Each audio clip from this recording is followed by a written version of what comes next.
Labas, čia Gediminas Grinevičius, verslo treneris. Sveiki, čia Rita. Kaip jūs, draugai, laikotės, tikimės pas jūs viskas einasi gerai. Na ir šiandien su Rita norime pakalbėti su jumis apie 3 aukos technikas. Ir, galbūt jums padėti... Gal atpažinti, ne? Atpažinti pradžioj, o gal paskiau ir susitvarkyti su to, taip? Tad jeigu žiūri šią video įrašą, padaryk mums paslaugą, parašyk grotelės įrašas į komentarus. Jei esi naujas arba nauja, jeigu pirmą kartą žiūri vieną iš mūsų video, būtume labai dėkingi, jeigu parašytum naujas arba naujai komentarus. Ir žinoma, jeigu gausi šio video naudos arba manai kažkam kitam šis video galėtų būti naudingas, būtume nepaprastai dėkingi, jeigu pasidalintum šio video ir parašytum į komentarus pasidalinau. Arba gali tiesiog užtaginti, pažymėti savo draugus, komandos narius komentaruose žemiau, kad jie taip pat pamatytų šį video. Na, o mes tada pasiraitojom rankovės ir kimbam, kaip sakant, prie darbo ir pakalbėkime visų pirma apie tas 3 aukos technikas. Taigi, kokia pirmoji? Tai pirmoji technika yra kaltinimas. Taip, labai dažnai. Žmonės, kurie yra aukos būsenoj, vaidmenyje. Taip, tai jie ieško, kas kaltas dėl susiklošusios situacijos. Oras, politika, vyras, žmona ir, žodžiu, visi kalti, tik ne aš.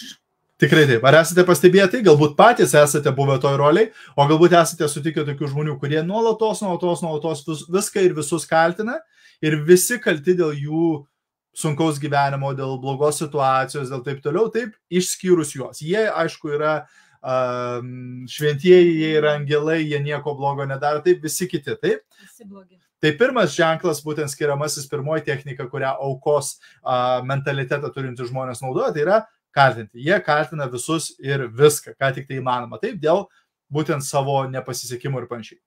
Antroji technika yra pasiteisinimai. Taip, tai irgi pateisina savo neveiksmus, suranda, nepavyko padaryti dėl to, kad...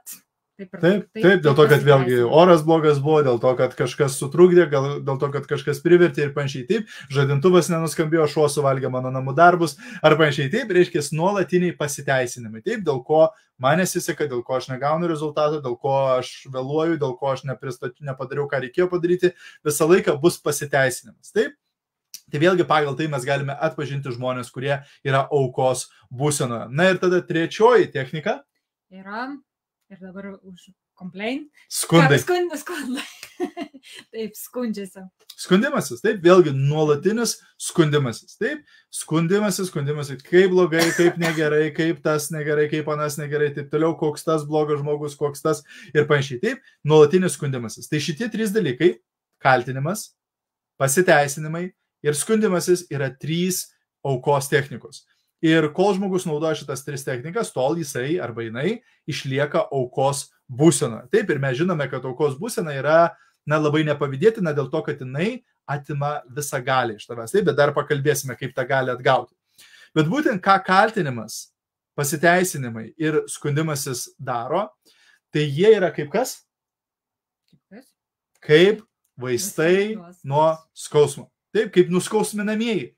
Taip, reiškia, jie yra kaip nuskausminamieji, kurie sumažina skausmą, kurį mes jaučiame, kai patiriame nepasisekimus, kai mes negauname norimo rezultato, kai negyvenam tokio gyvenimo, kokį norėtume, nedirbam tokio darbo, kokį norėtume, neturime tokių santykių, kokių norėtume, neturime tokios sveikatos, tokios fizinės formos, kokios norėtume. Taip, įsivaizduok, jeigu tu turi gyvenimą, kur tu neuždirbi kiek nori, atrodai ne taip, kaip nori, nepatinki savo veidrodyje, santykiai yra, kaip sakant, ant akmenų, taip, darbas nemėgstamas, ką tada lengviausia, tai kaip numalšinti tą skausmą, nes nemalonu, taip, kaip numalšinti tą skausmą, reikia išgerti piliulę, reikia išgerti tabletę nuo nuskausminų, taip, ir kokia ta piliulė? Kaltinti. Bet čia ne mano kaltė, čia va tokia ekonomika prakeikta, taip, o čia politikai prakeikti, čia mano tėvai kalti, kad man neapmokėjo geresnės mokyklos, taip, arba teisintis, taip, bet čia ne mano kaltė, taip, kad taip įvyko, čia taigi va, tas, anas, trečias, ketvirtas, taip, skūstis, taip, bet aš Vyras atnešė pyragėlį. Taip, man pastoviai skaniai maitina, aš prisivalgau. Taip, reiškia, tie dalykai, tos 3 technikos būtent aukos mentalitetą turintys žmonės, aukos būseną užimantys žmonės, juos naudoja kaip būtent nuskausminamosius, kaip kažką, kas sumažintų tą jautrumą, sumažintų tą skausmą. Ir iš tikrųjų mes labai rekomenduojam jums, jeigu turit kažkokį tikslą, kurio vis dar nepavyksta pasiekti, ne, galbūt kelis metus iš eilės jį bandot pasiekti ir niekaip nepavyksta, o pasižiūrėkit, kur jūs galbūt kaltinat kažką tai, kur jūs pasiteisinat save ir nedarot veiksmų, kurių iš tikrųjų reikia daryti, kad pasiektumėte tikslą, ir kur jūs skundžiatės. Patikrinkit. Ir dirbant su žmonėmis, su komanda lygiai tas pats.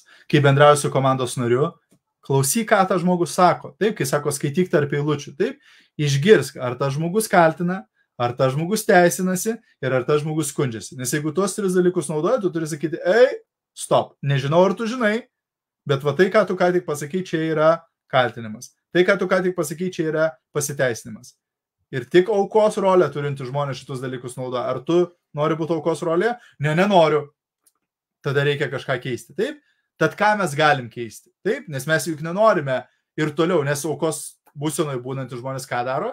Jie tada toliau vėl ir vėl ką padaro? Patraukia tas pačias situacijas ir atrodo, kad gyvenimas tik tai tam pačiam, kaip pasakyti, katile ir verda. Taip, jos vėl apgauna, jais vėl pasinaudoja, jos vėl nuskriaudžia, jos vėl... Taip, jų visas gyvenimas yra virtinė nesėkmių, nepasisekimų ir taip toliau. Viskas, aišku, ne jų kaltė, taip? Tad kaip išeiti iš tos būsenos? Prisiimkit atsakomybę. Taip. Kad viską jūs sukuriat, taip, ir jeigu norit pakeisti savo gyvenimą, turit prisiimti atsakomybę. Taip, priešnodis. Visiems šitiem dalykam priešnodis yra atsakomybė. Juk jeigu tu prisimsi atsakomybę, tu nebekaltinsi kitų. Taip? Čia mano reiškės atsakomybė. Čia dėl manęs būtent tokie yra rezultatai, kokie yra. Jeigu tu prisimsi atsakomybę, tu nesiteisinsi. Oi, sorry, va, autobusas pavėlavo. Aš jau galėjau atsikelti anksčiau pusvalandžio. Aš galėjau išeiti iš namų 20 minučių anksčiau, taip? Ar panašiai, taip? Ir tu nesiskūsi, taip, kad čia oras, čia tas, aš susikuriu tokį gyvenimą, kokio aš noriu, taip? Reiškia, nėra ko skūstis. Jeigu man nepatinka mano gyvenimas, reiškia, aš pasitu.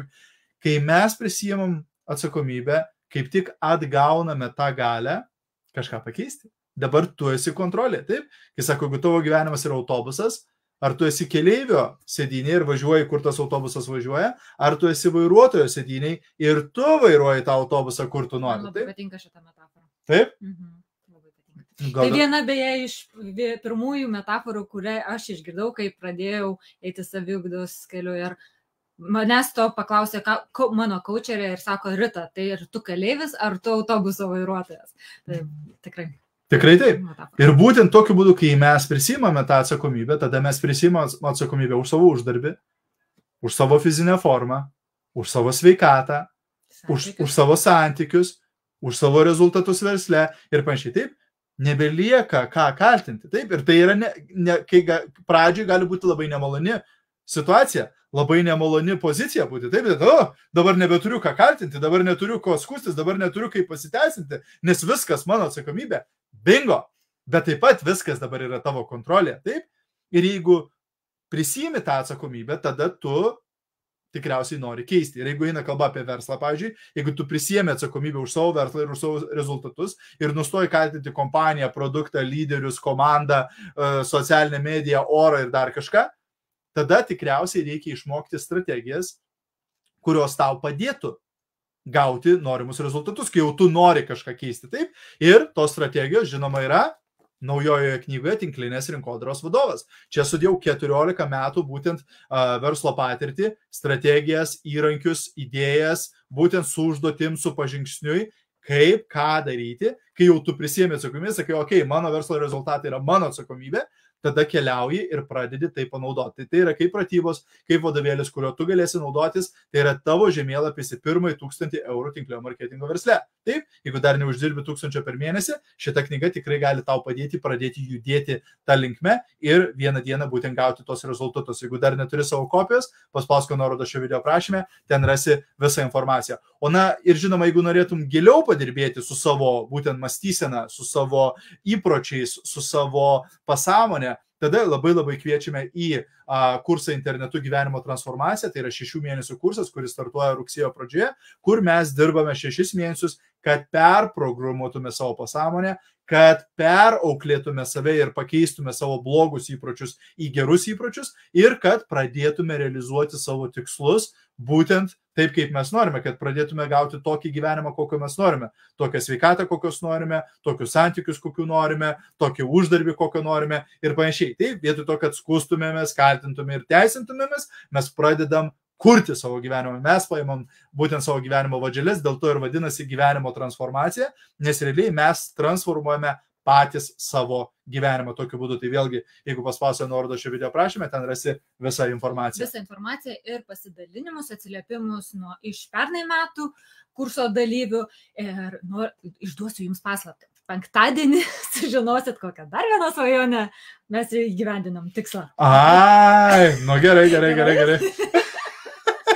Bet ir dar vienas, kadangi sulaukėm jau kelis kartus vieno klausimo, tai tiesiog irgi noriu pridurti, kad šis kursas nebūtinai tik tinklinio marketingo atstovams. Šis kursas yra visiems, kurie nori pakeisti savo gyvenimą, kaip Gediminas sakė. Taip, kurie nori pokyčių savo gyvenime ir nori tiesiog susikurti savo gyvenimą pagal savo dizainą. Tad ačiū visiems, jeigu buvo naudinga, būtume nepaprastai dėkingi už pasidalinimą, gero vakaro ir iki greito. Čiau, viso, iki.